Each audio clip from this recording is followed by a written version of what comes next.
Hey guys, welcome back. My name is Kyle Porter. I'm an elder here at Mosaic Church, and man, we just got done with Easter. It was a different Easter, I think, than any of us expected, but there was also a lot of rejoicing. So I think everybody at Mosaic Church felt the tension of lamenting and the sorrow of not being able to be together in person, but also the rejoicing of the fact that we still get to celebrate a resurrected King, no matter whether we're together or apart, and that he meets us wherever we're at. So kind of wanted to talk a little bit about how the last few weeks have been going and what we've got on deck for the future. I've got our we've got Antonea Bastian. She wears about 1 million different hats here at Mosaic Church. She is a women's minister, children's minister, many different things that she does here. And then also Kyle Worley, our lead pastor. So Anthony, I want to throw it over to you first. And I would just like to hear, and I think our people would like to hear,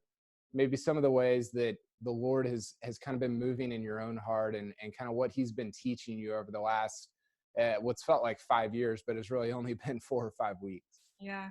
Yeah. I was thinking about that today. I think today's 4 weeks of kind of when people started really working at home and that kind of thing. And so, to be honest, when all this went down, I remember thinking there just was a lot social media wise, and even from some of our larger, just kind of like the narrative, I think in the Christian community of like, this is a great opportunity for families.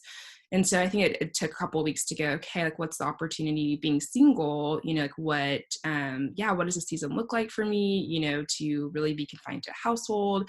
And so Laura's just really kind to, I think, really draw me to himself. And in particular, there's a book that I'll probably never stop recommending, but it's called The Ruthless Elimination of Hurry. And it has just been such a gift to really, in this season, consider what does it look like to attend to the presence of the Lord? What does it look like to, really just follow the Lord in day-to-day life? And so with some of the distractions and scheduling things cleared out, I just don't think I realized, I knew my schedule was busy, but I don't think I realized just how busy just kind of my internal state was.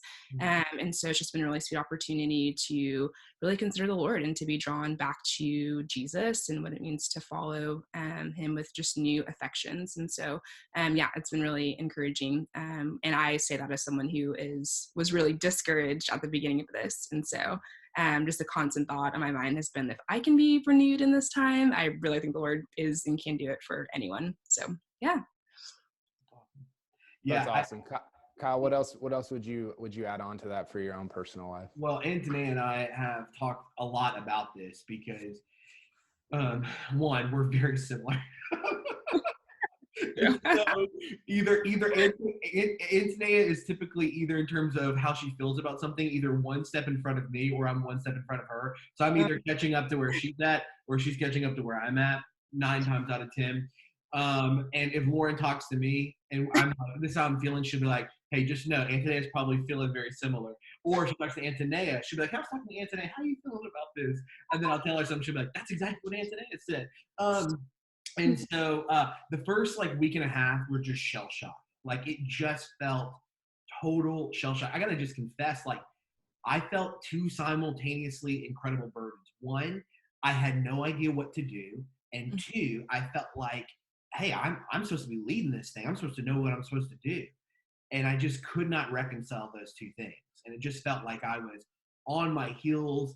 And I had a moment, probably a little over 2 weeks in, it may have been a little less than that, but around the 2 week mark in, where I just I went around walking around the neighborhood and just prayed, and had to really grieve some things. But as I began to set my eyes towards Easter, the Lord began to remind me that much of what we were experiencing was it looked a lot like what the disciples were experiencing in those last few weeks leading up to the crucifixion: confusion, uncertainty, doubt, fear, and then with the crucifixion. And it just all started culminating in my heart. And the Lord began to, as he does, he began to help me find comfort by tying my story into his story.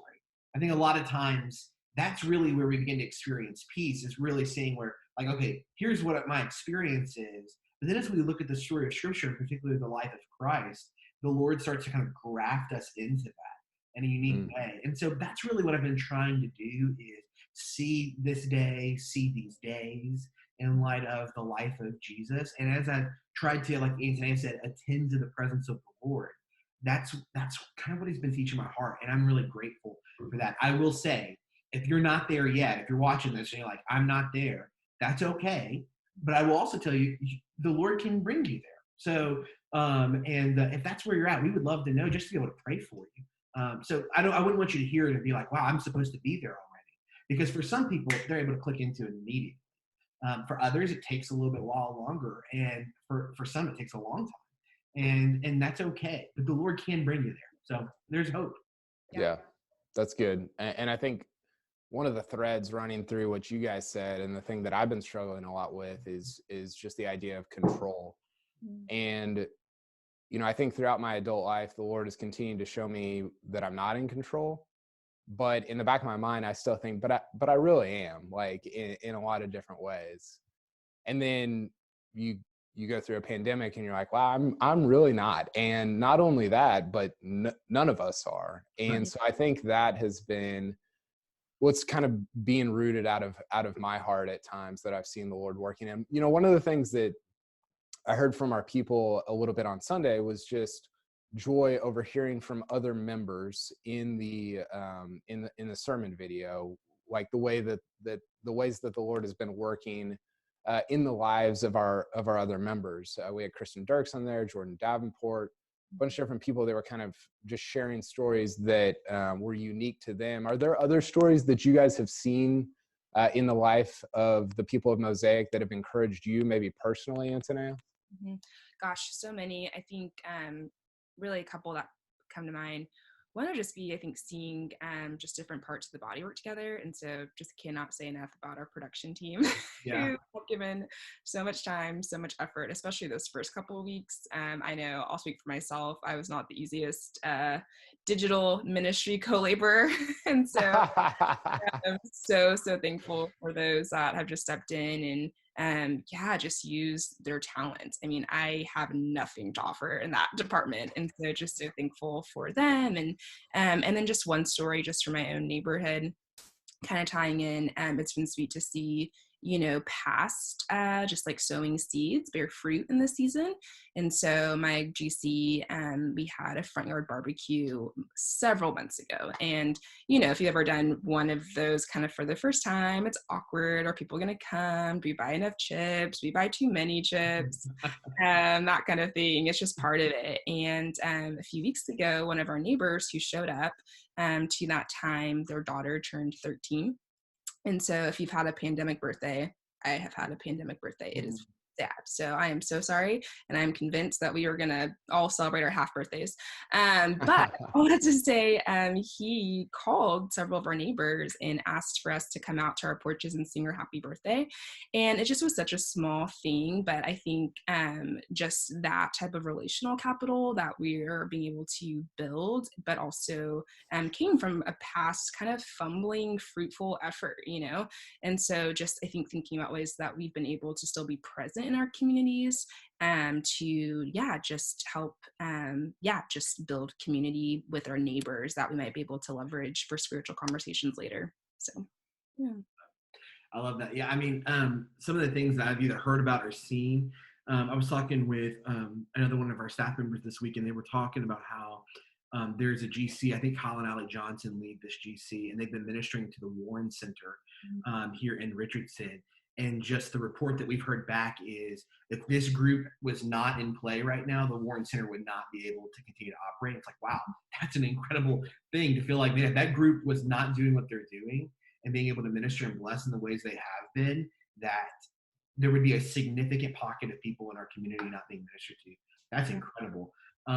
Jacob Davenport reached out to me a couple of weeks ago and said, hey, there's this guy that I've been kind of speaking to you about the gospel, and I work with them, and I really care about this guy, and I want to pray for him, and I want to see him experience freedom in Christ. And so we prayed a couple of times together as Jacob's continued to minister to this guy.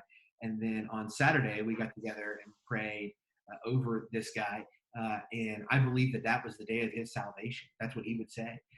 And so just think about the faithful ministry of evangelism and seeing the Lord produce fruit in that.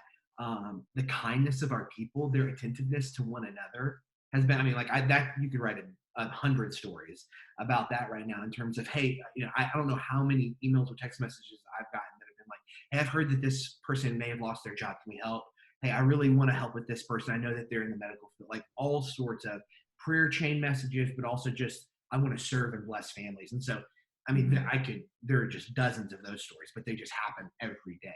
So, yeah, no, I agree about that. I greatly dislike the word pivot because I think that it is entirely overused, but I have seen our people, the people that, so I think crises like these bring out like more of what you were already doing or more of what you already are. And I've seen people like Drew and Laura Lott, Cole and Corey Grinnell, Kyle and Whitney Beeman, people that are just incredibly servant-hearted. They're still servant-hearted. It just looks different. It's in a different way. And to me, that's encouraging because it's not a servant-heartedness. It's not a willingness to jump in the fray that's predicated upon what the situation is. It's no matter what, and then it just looks different in different situations. So to me, that maybe more than anything has been just incredibly encouraging. And we've seen it everywhere. I mean, I'm with you, Kyle. Like it's really sweet to see. And I think one of the most pronounced ways that I saw it last week was with the 24 hours of prayer leading up to Easter. I mean, whenever I thought like, man, I really feel like the Lord is calling us and inviting us into doing this, I thought that, oh man, we're going to have to really work this to get people to sign up on this spreadsheet, to sign up for prayer. And not because our people aren't diligent to pray or not because they don't love the Lord, but just because there's a lot going on. And I felt like, man, we may have to really shout about this prayer sheet for them to hear it and to jump into this good work. But man, we put it out there and gosh, that sheet filled up almost immediately. And it was such a joy to get to pray with people over the course of Good Friday and Holy Saturday leading up to Easter. And that was an incredible encouragement to me. And the prayer nights on Wednesdays have been a very similar thing for me, and just in terms of an opportunity for us to gather together to do serious work in prayer with one another. And so I've been really delighted to see, I mean, one of the greatest encouragements I have as a pastor is when the people of God pray. For me, if that is the fundamental thing that's happening, then it's the most important thing that's happening. And so I want us to be a people who are marked by prayer. And that's always been a part of Mosaic's DNA. And so seeing it on the 24 hours of prayer and then with the Wednesday night prayer calls, which shameless plug, we're doing another one of those this Wednesday night. We're back into the routine of doing them on Wednesday nights, 8:00. That has been some of the sweetest moments for me in terms of praying with our people. So. Yeah, for sure. The next thing I want to talk about real quick, Antonea, is it literally says talk about women's retreat pivot. So thanks for the pivot part, Kyle. Now tell me about like, because so many of our events just look so much different than they did 3 months ago. So what does that look like for you, and what are you excited about in light of kind of everything that's gone on? Yes, well, we are pivoting women's retreat. I mean, with everything going on, it was the prudent decision to change kind of direction there. So we're so excited. Ashley Hales was going to be our speaker. She's still going to be, delivering some content for us. And so we'll still do the same weekend, May 15th and May 16th, but it'll look like a recording that Friday, May 15th evening, and then we'll do a Q&A with Ashley. And then that Saturday, we'll have another session available, and then we'll give some discussion questions for people to do with their GCs or DNA groups or on their own. And I'm really excited for Roman to hear from her. I mean, she has such a unique voice in terms of really thinking about some big issues that we care a lot about Mosaic. So theology of place, and what does it look like to live in light of God's story in your ordinary life. And so I think as we are being pushed even more deeply into our ordinary lives, our homes, our families, just kind of the work the Lord has put directly in front of us, she's going to be talking about the parables and how we can see our lives as women connected to the life of the kingdom. So I'm really excited about that. Yeah, that's awesome. I'm not involved with women's retreat, but I do want to give a shout. I do want to, yeah, and all the women breathed a sigh of relief. But I do want to give a big shout out to Ashley Hells. We at Mosaic, when we try to bring in somebody outside, we try to bring in like the singular best voice on a given day. And nobody on this is better than Ashley Hells. Just, I'm telling you. And then the second thing I want to say is I know that there will be a lot of women at Mosaic who can come and who can be involved with this. But then there are some who are going to feel like, man, I just got some household stuff that I got to take care of. I want to particularly appeal to husbands and dads.